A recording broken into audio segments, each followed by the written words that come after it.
The new people in your life does not mean that you have to discard of the other people in your life. Anyone who kind of feels like this applies to them, like as soon as they have a new significant other or a new friend, everything else goes out of the window. I don't want you to feel bad listening to this video, feeling like you're a horrible person.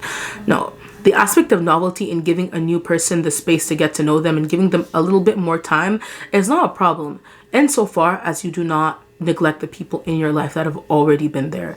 The subject of today's video, like I mentioned, is going to be shiny object syndrome. I know a lot of people like to talk of the shiny object syndrome in the context of new trends, new things. I'm going to talk about the shiny object syndrome in the context of people. I will go into this a little bit more in the rest of the video, but I do want to also add the parentheses that I'm not just talking about people, but people who actually matter in your life. Family, siblings, best close friends, and give you guys a brief rundown of what shiny object syndrome is. But a simple example, if a new shoe comes out, you're gonna forget your old shoes and like pack them somewhere away. Meanwhile, these shoes got you through so much. This new person comes into your life and you completely disregard the old people. You have to talk about how that's not productive and that's not healthy for our relationships. In general, it's the aspect of novelty or something being new. It's not something to be ashamed of. It's not age old. I have a new partner and I spend every waking moment and night with them and I want to get to know them the most I can. You know, the aspect of novelty is nothing bad.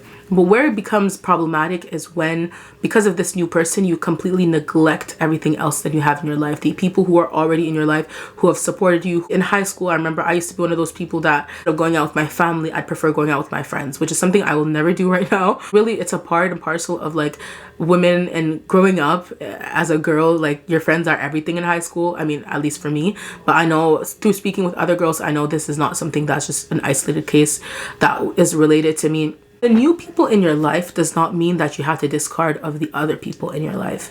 And anyone who kind of feels like this applies to them, like as soon as they have a new significant other or a new friend, everything else goes out of the window. I don't want you to feel bad listening to this video, feeling like you're a horrible person. No. The aspect of novelty in giving a new person the space to get to know them and giving them a little bit more time is not a problem, insofar as you do not neglect the people in your life that have already been there. I don't know, maybe it's due to my neurodivergency, and knowledge of self is key. You have to be able to tell yourself the stuff you don't want to hear. But I'm a person who suffers with shiny object syndrome, meaning as soon as something new or a new shinier toy or object comes in my life, then I forget all the other things that have been there. And as elementary as this is, like when you were a child and you had a toy you played for a year, I promise you when your parent is buying you that new toy, you will forget about the one you had the year before. And this can manifest also in our adult lives. Like we have friends, we have relatives, we have people, but as soon as like a new friend comes along, kind of give more time to other people and you neglect the people who are deserving of your time. I mean, it's not obvious. Like I feel like a lot of us don't make the concise decision like, oh, my mom is telling me to go out, so I want to go with this friend, or I want to go with this new person. Let me like blow off my mom for this person. No, it's subtle things. It's not always like events or going out. It's like also as simple as seeing a text, and you see a text from your new friend and you see a text from your old friend, or you see a text from a friend and see a text from a sister. You're gonna reply to that person because you don't want to look like you're a late replier. You don't want to look like, you know, you're a bad person, or you don't want to look like, you know, you want to give them the best of you. So in doing that, you kind of neglect the other people who are there. Like, not to say that, you know, your best friend or your sister should always be the first person you respond to or you're there for. I mean, ideally, yes. New people will come in your life. It's not a problem to be invested in a new person, but always keep in mind and always make sure to nurture the plants you already have. We'll keep it real. A person, like I mentioned a lot on this channel, said something along the lines of don't lose your flock because of one sheep. You're a herder and you have 30 sheep and you see this one new shining fat white, oh, that sounds bad. Scratch that. You just see a new good looking sheep at the other side of the field. And you know that your sheep, as soon as you leave them, they're wilding. You will never catch them again. So you as a herder, you've raised and nurtured 30 sheep from their childhood up to now, and you've been able to kind of like give them some type of regimen, some type of discipline. You've poured into them. You've been through the good and the bad, the days that they don't want to follow your path, the days that they do want to follow your path, the days where you're, you know, sick, the days where you're happy, the days where you let them more time to roam, the days where you're like very pressed and you want to bring them back to the stable. But as soon as you see that one sheep like frolicking in the field across, you leave them, you leave all your sheep and you run the fastest you can to that sheep. Why would you leave something you've worked for, you've nurtured, you've fed, you've grown, just because you see that new thing? The thing that I love with this image as well is that it shows that you're losing both. The trade-off here is not fair, because ultimately when you leave your sheep, trust me, maybe you'll be able to salvage 4 or 5 or whatever, but the truth of the matter is that your sheep, most of them are gone. It's not going to be the same. It's the same thing when you leave a certain person or a certain relationship because you've seen something new.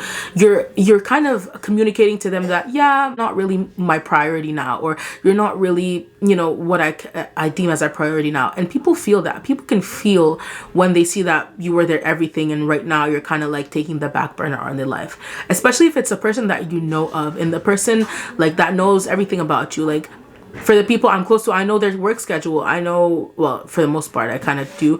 I know when they're at home. I know when they're at school. Not all the time, but for the most part, like I have a general gist of like their everyday movements or whatsoever. For instance, you know that I'm free on Wednesdays, and that's on the days like where I'm able to, like, I don't have work, I don't have school, so that's a free day. On Wednesdays, I'm with other people, even though you know that Wednesdays were our day. Not saying that on Wednesdays just because you used to go with this person, you always have to go with this person, but it just means even though maybe y'all were going together every Wednesday, maybe it's okay, maybe every 1 or 2 Wednesdays, just because your time is a defined time. Like, there's only 24 hours in a day, there's only so much I can do.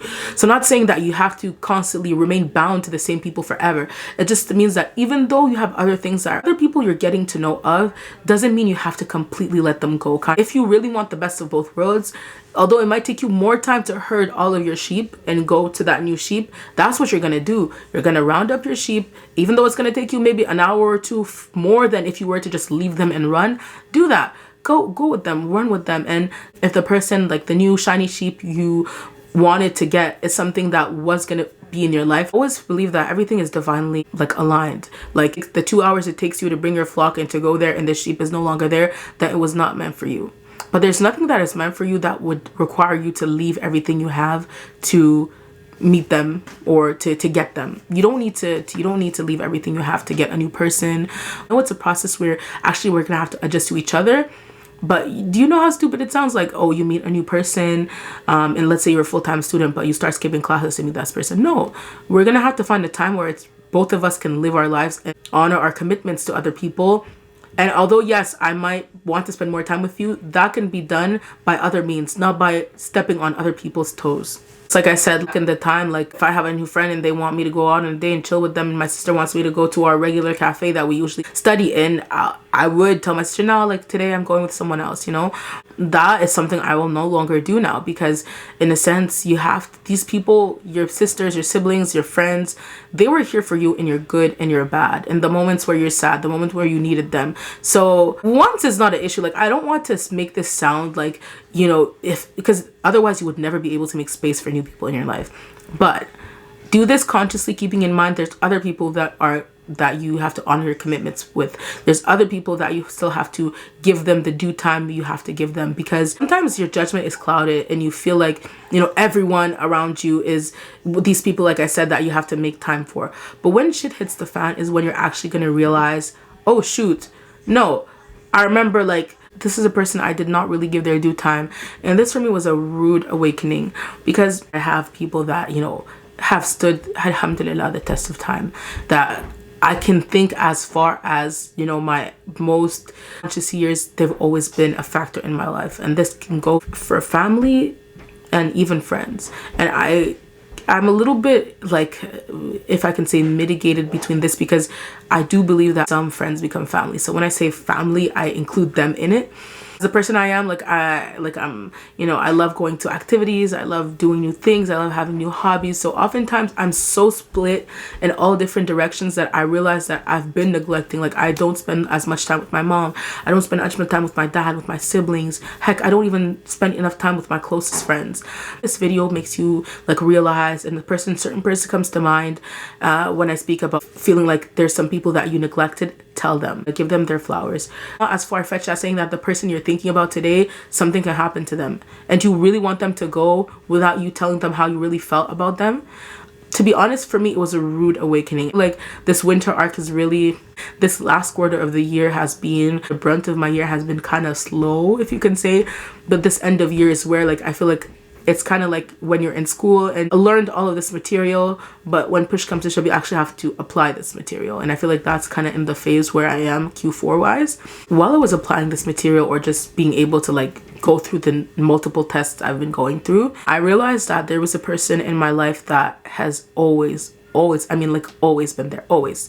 And like my sisters, I don't even need to count them in that, because my sister's family always been supporting me, always been there for me. But a person who, you know, we're not related by blood, but this person has always been there for me. As long as I can remember. It's not always like in the good or bad times. And when I say there for me, it always seems like it's the bad times. No, in the good, in the bad, in the funny, in the serious, and the non-serious, they've been with me. But literally, that's family. So I don't really need to be texting them, calling them every single moment.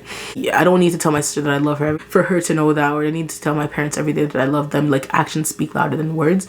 But I did realize that because I'm so like divided and I'm so everywhere, like I'm with these people, I'm with that people, ingesting self-help content is only as good as you applying this. We always say give people their flowers while they're still here, but we never do it. And I was just like speaking to this person. Although we spoke maybe for like, I don't know, 2 hours, 1 hour on the phone. Before I slept, it was just something on my heart telling me, like, tell them, like, you know, you appreciate them and you appreciate what they've done for you all your life. Because, you know, especially if someone has been in your life for so long, like, you kind of revert to thinking of them as family, which is not wrong, because that's true. But you revert to thinking of them. So, you know, just because you don't tell your sisters that you love them and appreciate them, they know that because they're with you day in, day out. But these people, yes, they are your family, but remember that even though they are family to you, remember that they don't get the same perks of seeing your action or seeing you value them in 4K like your family does. If a parent tells me to grab grocery while I'm coming home, that's an act of service. That's an act of care. They know that I love them. I don't need to tell them that. Sister wants me, or I don't know, to cook something for them. I will do that. That's an act of service. And that's an act of service. Your actions proving that you love people. But they live with you every day, so you have many opportunities to tell them that. But if you have people that you consider family that don't live with you, you know, you call them and you were really in touch with them. Like, it's not like y'all don't talk, y'all talk, but they don't get that extra element where the action is like in your face, where you don't need to tell them. You might assume that, oh, since I see them as a sister, they know that, you know, there's someone very important for me. Unfortunately, no. And I did realize that although, like, you know, it might be corny, especially if you know people for a long time, to tell them, hey, I love you, I appreciate you, and I appreciate all that you do for me. Do it. Do it, do it, do it. Alhamdulillah, like, I really pray to God that this stays forever. And I think sometimes we make prayers and we're not really, our intention is not really there. But inshallah, like, if you have people like that in your life, make prayer. Like, don't just pray for like, oh, I hope I get good grades, or I get a good car, or I get good money. Pray for God to bless your friendships, because every time I feel like that relationship gets better, it gets even better. And you'd think that with time and with age that, you know, things regress. An old married couple, like, they're literally just, you know, roommates. They don't, it's not as sparky or as fiery as it was in the beginning. But like them, it just gets better. And I feel like that is a good trait of a relationship that you should never neglect. Maybe you can neglect other people that are not as prominent in your life. Maybe more acquaintances, or I would say more friends who are not really like family level. But family level friends, don't forget that even though you do consider them family to you, they don't get the same perks to see your actions because you don't live with them. But you have to tell them.